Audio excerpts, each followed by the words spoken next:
So hey guys, welcome back to my channel. मैं बहुत दिन के बाद वीडियो डाल रही हूँ, इसके लिए रियली रियली सॉरी। और मेरे को टाइम ही नहीं मिल रहा था, कॉलेज वगैरह सब कुछ इतना जल्दी जल्दी चल रहा था, तो इसलिए बिल्कुल ही टाइम नहीं मिला। बट ठीक है, इस बार मैं कई बार बोल चुकी हूँ ये, और फिर से भी बोल रही हूँ कि आज से मैं कंटिन्यू हूँ। और मैं अब चाह रही हूँ, सब एग्ज़ाम तो आ गए होंगे, सबका रिवीजन वगैरह भी चल रहा होगा, और मेरा भी चल ही रहा है। तो मैं अभी शॉर्ट नोट्स वगैरह बना रही थी। तो मैं सोच रही थी कि बनाते बनाते क्यों ना एक वीडियो बना दूँ, जितने लोगों को मतलब अभी तो मैं मैग्नेटिज्म का चैप्टर कर रही थी, तो मैग्नेटिज्म का मैंने एक शॉर्ट नोट्स बनाया है, जिसको मैं अपने चैनल पे डालूंगी पूरा का पूरा वीडियो के फॉर्म में। एकदम बेसिक से लेके सब कुछ है इसके अंदर, और जितने भी क्वेश्चन वगैरह वो भी मैं सॉल्व करवा रही हूँ। तो अगर आपको अच्छा लगे तो प्लीज़ देखना। और हाँ, आपको अगर ये नोट्स चाहिए मेरे, तो आप मेरे यूट्यूब चैनल या टेलीग्राम पे आके आप ज्वाइन कर सकते हो, इंस्टाग्राम पे भी। ठीक है, तो चलो। सो हे गाइस, चलिए हम अपना वीडियो स्टार्ट करते हैं। तो सबसे पहले हम लोग पढ़ेंगे वायो सेवर्ट लॉ। ठीक है, तो उसमें क्या होता है, उससे पहले हम जानते हैं कि कंपास क्या होता है। ठीक है, कंपास हमने देखा ही होगा, मोबाइल वगैरह में भी है। और पहले के ज़माने में जो कंपास लोग यूज़ करते थे, वो डायरेक्शन डिटेक्ट करने के लिए कि डायरेक्शन कहाँ पे है। तो ये जो वो कंपास नहीं, हम यहाँ पे जो कंपास की बात करेंगे वो बताएगा कि मैग्नेटिक फील्ड किस डायरेक्शन में। ठीक है, और जो भी हम लोग जो करेंट कैरिंग जो वायर होता है ना, वो अपने अराउंड जो है एक मैग्नेटिक फील्ड प्रोड्यूस करता है। ठीक है, जनरेट करता है। तो उसके बारे में भी हम आगे देखेंगे कैसे।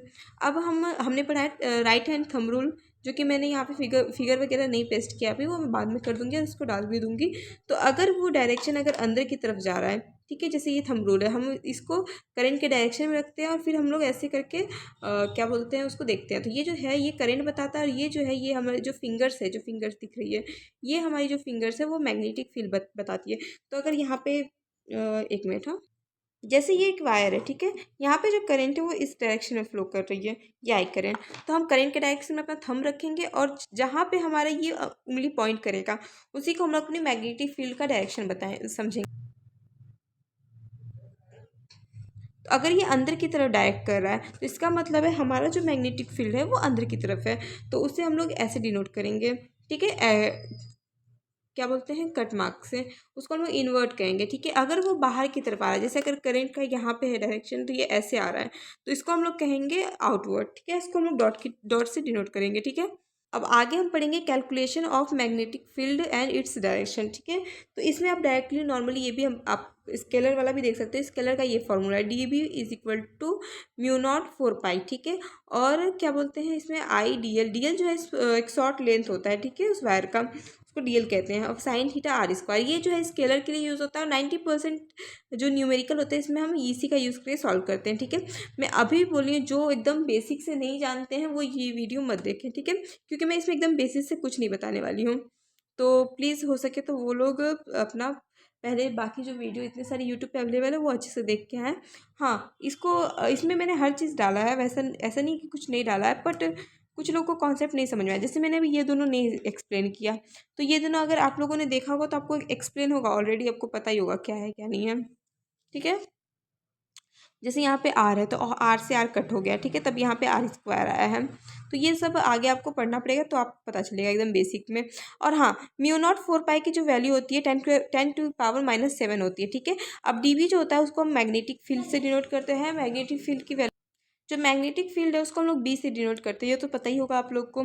ठीक है, अब direction of magnetic field, magnetic field का डायरेक्शन देखो, जो क्या बोलते हैं मैग्नेटिक फील्ड है वो लेंथ के डायरेक्टली प्रोपोर्शनल होती है, और जो पॉइंट है आर उसके भी क्या बोलते हैं प्रोपोर्शनल परपेंडिकुलर होती है। ठीक है, अब राइट हैंड थंब रूल से हम उसको पता डायरेक्शन जो होता है मैग्नेटिक फील्ड का वो हम देखते हैं। ठीक है, screw rule, right hand thumb rule, इन सब का यूज़ करके जो करंट की एक्सिस होती है, जिस पे फ्लो कर रहा है करंट, वहाँ पे जो मैग्नेटिक फील्ड होगी वो ज़ीरो होगी। ये हमें ये हमें मतलब मेमोराइज करना पड़ेगा। और ये ऑलरेडी बेसिक्स अगर क्वेश्चन में आ जाए कि magnetic field zero on which zero, तो वो हम लोग बता सकते हैं कि करंट की जो एक्सिस होगी वहाँ पे जो मैग्नेटिक फील्ड होगा वो जीरो होगा। ठीक है, अब अगर थीटा जीरो है, अब यहाँ पे हम देख सकते हैं यहाँ पे जीरो है, यहाँ पे 180 है। ठीक है, अगर थीटा जीरो तो साइन थीटा की वैल्यू भी जीरो होगी। ठीक है, अगर थीटा 180 है तो उसकी भी वैल्यू साइन थीटा की जीरो ही होगी। ठीक है, तो इस हिसाब से हम बता सकते हैं कि जो डीएल है वो जो डीबी है मैग्नेटिक फील्ड वो है वो जीरो होगी करंट की एक्सिस पे। ठीक है, समझ में नहीं आ रहा तो आप इस फॉर्मूला में साइन थीटा की वैल्यू आप पुट करके देख सकते हैं। अगर जीरो होगा तो पूरा का पूरा इक्वेशन यहाँ पे जीरो हो जाएगा, ठीक है। अब मैग्नेटिक फील्ड का हम यूनिट पढ़ेंगे, ठीक है। तो मैग्नेटिक फील्ड की यूनिट हमें पता ही है क्या होती है, टेस्ला होती है, ठीक है। जैसे एफ जो होता है फोर्स, एफ मतलब होता है कि फोर्स, ठीक है। फोर्स का क्या होता है, न्यूटन होता है। आई का फोर्स का जो वो है वो IBL है, ठीक है। तो हम लोग हम यहाँ पे मैग्नेटिक फील्ड की वैल्यू निकाल लेंगे N/AM, और इसको हम क्या कहेंगे, टेस्ला कहेंगे, टेस्ला वीवर मीटर पर सेकेंड, ठीक है। ये भी कह सकते हैं हम इसे।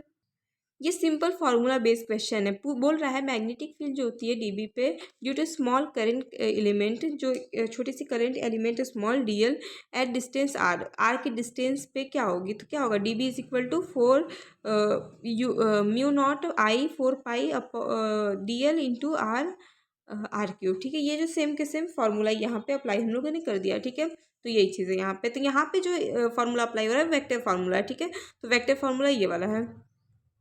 बेसिकली नीट में ना मैक्सिमम फार्मूला बेस्ड क्वेश्चन ही पूछे जाते हैं, ठीक है। तो आप इजीली इसको देख के बता सकते हैं, ठीक है। DB is equal to mu naught I 4 pi DL into R/3, ठीक है। ये जो होता है ये पूरा फार्मूला है वेक्टर फॉर्म में, ठीक है। इसको आप आराम से लिख सकते हो।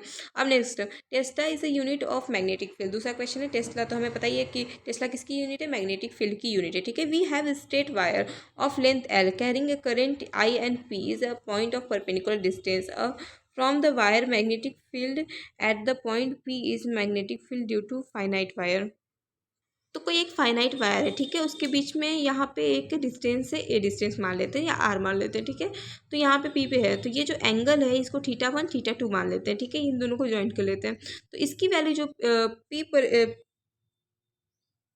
तो परपेंडिकुलर पे जो वैल्यू निकलेगी इसकी क्या होगी, मैग्नेटिक फील्ड परपेंडिकुलर पे क्या होगा, म्यू नॉट 4 पाई IA साइन θ1 और θ2। ये इजीली अगर इक्वेशन आ रहा है तो आप आराम से बस θ1 θ2 की वैल्यू लगा के ये आप आराम से निकाल सकते हो, ठीक है। अब नेक्स्ट क्वेश्चन देखिए, क्वेश्चन में आया है थीटा की वैल्यू दी है 37 डिग्री 57 डिग्री। तो इसको आप आराम से रख के उसके अंदर से निकाल सकते हो।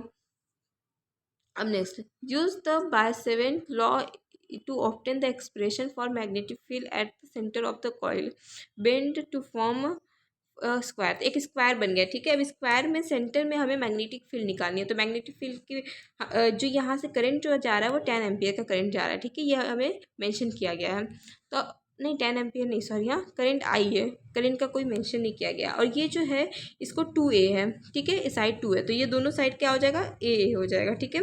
अब इन दोनों के बीच में जो एंगल होगा हमें ये पता है कि ये पूरा कितना होता है, ये पूरा जो होता है वो होता है 90 डिग्री, ठीक है। तो ये 45 डिग्री होगी। तो हमें θ1 θ2 मिल गया। तो हम यहाँ पे θ1 θ2 पुट करेंगे और फिर यहाँ पे हम वैल्यू निकालेंगे। तो हमारे पास V1 की वैल्यू आ गई और हर साइड इक्वल है। तो स्क्वायर का सब साइड इक्वल है तो सब साइड की वैल्यू सेम होगी, ठीक है।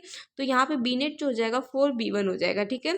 तो बी नेट जो हो गया यहाँ से 4 से मल्टीप्लाई कर देंगे, जो भी B1 की वैल्यू आई थी तो हमारे पास बी नेट आ जाएगा, और जो बी नेट आएगा वही हमारा आंसर होगा। तो यही बहुत इजी था। सेम टू सेम क्वेश्चन ये है ट्रायंगल के फॉर्म में, और ये आपको खुद से करना है, ठीक है। ये आपका होमवर्क है।